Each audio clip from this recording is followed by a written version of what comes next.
There's a moment right after the yelling stops when everything finally goes quiet, but your heart is still pounding like it hasn't realized the war is over. And what you found in the heat of it all wasn't just rage, it was old, ancient even, a deep, aching need to be heard, not persuaded, not corrected, just seen. And in that burning need, you said things you didn't recognize as yours. And maybe for once, you watched yourself become someone you swore you weren't. But here's the hard truth. That version of you, the sharp-tongued, wall-building, fire-breathing self, wasn't an imposter. It was a part of you that's been waiting in the dark to be named.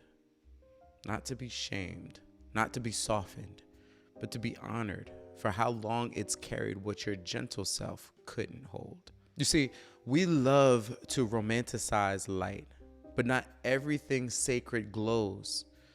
Some things are sacred because they burn.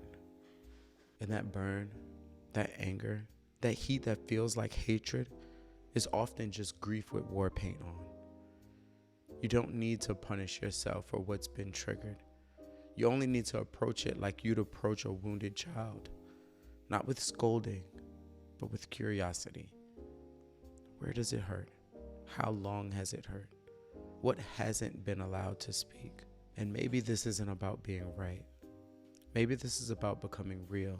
Not the polished version of you that always says the perfect thing, but the one who's learning to hold both heartbreak and fury without abandoning either. Let this be the chapter where you meet your shadow, not as an enemy, but as a map. Because everything you've ever tried to silence only ever wanted to belong.